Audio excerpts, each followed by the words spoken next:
Hi అండి, నమస్తే. Welcome back to our channel Ganasri recipes. ఈరోజైతే మంచి టేస్టీగా అందరికీ బాగా నచ్చే ఒక మంచి రెసిపీ అయితే చూపిస్తాను. అదేనండి పన్నీర్ అనమాట. పిల్లలకి బాగా ఇష్టం అనమాట ఇటువంటిది. ఇందులో క్యాప్సికమ్ కూడా యాడ్ చేస్తే మన పెద్దవాళ్ళు కూడా బాగా ఇష్టంగా తింటారు. అలాగే దీని పేరు ఏంటంటే పన్నీర్ క్యాప్సికమ్ మసాలా కర్రీ అనమాట.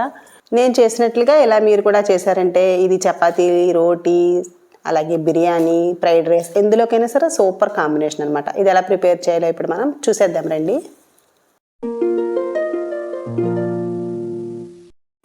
ఈ కర్రీ ప్రిపేర్ చేయడానికి ఒక 100 గ్రాముల వరకు పన్నీర్ తీసుకున్నాను. అలాగే ఒక క్యాప్సికమ్ పెద్దది తీసుకున్నాను అనమాట. చిన్నదైతే 2 తీసుకోండి, పెద్దది కాబట్టి నేను ఒకటే వేసాను. ముందుగా పన్నీర్ని శుభ్రంగా కడిగేసి ఇలా మనకు కావాల్సిన సైజులో చిన్న చిన్న ముక్కలుగా కట్ చేసేసుకోవాలి. ఇదైతే నేను ఇంట్లో తయారు చేసిన పన్నీర్ కాదండి, బయట నుంచి తెప్పించిందే. ఇక్కడ ఇంట్లో తయారు చేద్దామంటే మిల్క్ అంతా పలచగా ఉంటాయన్నమాట, పాలు చిక్కగా ఉండవు, అందుకని పన్నీర్ అంతగా రాదు. అందుకే నేను బయటే తెప్పిస్తాను ఎప్పుడైనా కావాలంటే. ఇలా పన్నీర్ కట్ చేసేసుకున్నాక కొద్దిగా పన్నీర్ పక్కకు తీసుకుని ఇలా గ్రేట్ చేసుకుని ఒక బౌల్లో వేసుకుని ఉంచుకోవాలి. ఒక పావు కప్పు వరకు. పైన మనం కూరలో వేస్తాం అనమాట లాస్ట్లో. చాలా బాగుంటుంది ఇలా చేసుకుంటే. మిగిలిన పన్నీర్ అంతా నీళ్ళల్లో వేసి అలా పక్కన పెట్టుకోవాలి. ఇప్పుడైతే క్యాప్సికమ్ కూడా చిన్న చిన్న ముక్కలుగా మనకు కావాల్సిన సైజులో కట్ చేసేసుకోవాలి. క్యాప్సికమ్ పన్నీర్ కాంబినేషన్ చాలా బాగుంటుందండి. టేస్ట్ కూడా అదే లెవెల్లో ఉంటుంది. ఇలా కట్ చేసేసి అన్నీ ఒక బౌల్లో వేసుకోవాలన్నమాట. ఈ కర్రీకి గ్రేవీ చేసుకోవడానికి టమాటాలు, 2 టమాటాలు, ఒక 2 ఉల్లిపాయలు, ఒక 5-6 పచ్చిమిర్చి, అల్లం వెల్లుల్లి రెడీ చేసుకోవాలి. అలాగే ఇందులోకి ఫ్రెష్ మెంతికూర వేస్తున్నాను అనమాట. ఇప్పుడైతే మనకి ఈ కాలంలో మెంతికూర అయితే ఎక్కువ దొరకదు, కానీ మనకి ఇలా బాల్కనీలో కుండీలు ఉంటే మనం మెంతికూర అది వేసుకుంటే మెంతులు నాటితే ఎప్పుడు కావాలంటే అప్పుడు మనకి మెంతికూర రెడీగా ఉంటుంది. నేనైతే అలాగే చేస్తూ ఉంటాను. ఏ మొక్కలోనైనా సరే అలా కింద మెంతులు వేసేస్తూ ఉంటే అప్పటికప్పుడు ఎప్పుడు కావాలంటే అప్పుడు మనకి మెంతికూర రెడీగా ఉంటుంది అనమాట. ఇలా కట్ చేసేసి తీసుకున్నాను అనమాట, ఫ్రెష్గా ఉండే మెంతికూర. ఇప్పుడు మిక్సీ జార్ తీసుకుని ఇవన్నీ కూడా మనం పేస్ట్ చేసేసుకోవాలి. టమాటాలు, ఉల్లిపాయలు, అలాగే పచ్చిమిర్చి, అల్లం వెల్లుల్లి పేస్ట్ చేసేసుకుని పక్కన పెట్టుకోవాలి. మెత్తగా గ్రైండ్ చేసేసుకోవాలన్నమాట.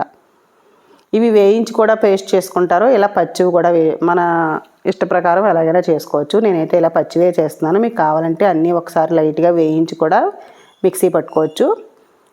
ఇప్పుడు స్టవ్ మీద కడాయి పెట్టేసి ఒక 2 స్పూన్ల వరకు ఆయిల్, 1 స్పూన్ వరకు బటర్ వేసాను అనమాట.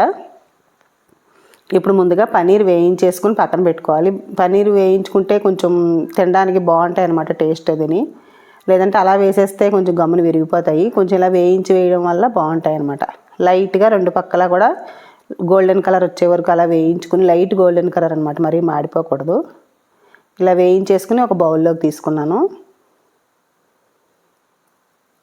అలాగే క్యాప్సికమ్ ముక్కలు కూడా వేయించుకోవాలి. ఇవైతే ఒక 2 నిమిషాల పాటు వేయించాలి.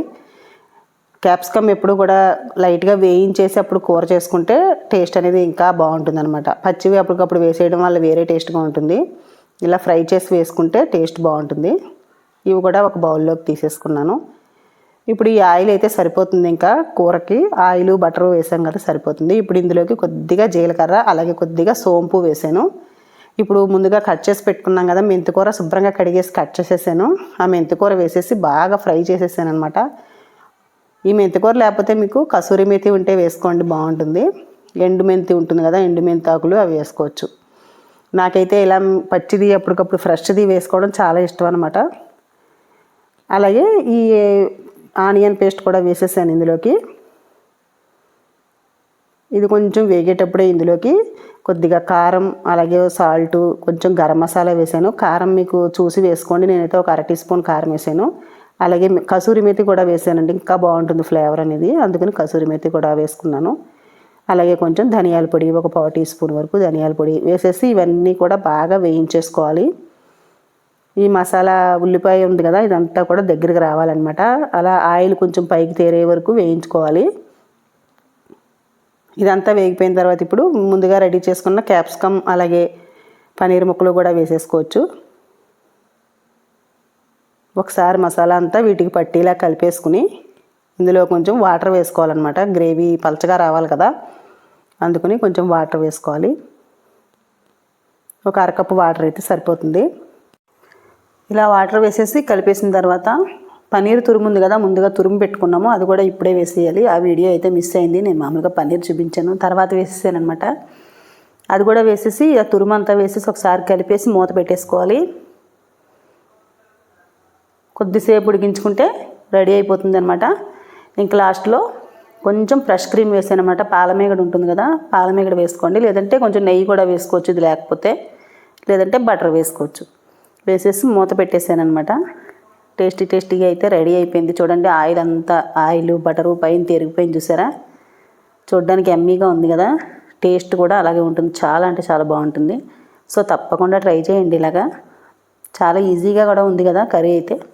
స్టవ్ అయితే ఆఫ్ చేసేసుకొని కొంచెం నిమ్మరసం వేసుకోవాలి కొద్దిగా అనమాట, లైట్ పులుపు కోసం అనమాట, మరీ ఎక్కువ కాదు. అంతేనండి, టేస్టీగా అయితే రెడీ అయిపోయింది. ఇప్పుడు ఇది ఇనపకడాయిలో ఉంది కాబట్టి ఈ కర్రీ అయితే నేను వేరే బౌల్లోకి తీసేస్తున్నాను, ఎందుకంటే మనం నిమ్మరసం అది వేసాం కదా. ఇలా సర్వింగ్ బౌల్లోకి తీసేసుకుని మనం తినేయడమే అనమాట. ఎలా ఉందండి, మీకు కూడా నచ్చిందని అనుకుంటున్నాను. నచ్చితే తప్పకుండా లైక్ చేయండి, అలాగే మీ ఫ్రెండ్స్కి రిలేటివ్స్కి షేర్ చేయండి. ఒకసారి ఈ కర్రీ అయితే ట్రై చేసి చూడండి, చాలా బాగుంటుంది. ఫస్ట్ టైం నా ఛానల్ చూసినట్లయితే గణశ్రీ రెసిపీస్ ఛానల్ సబ్స్క్రైబ్ చేసుకోండి.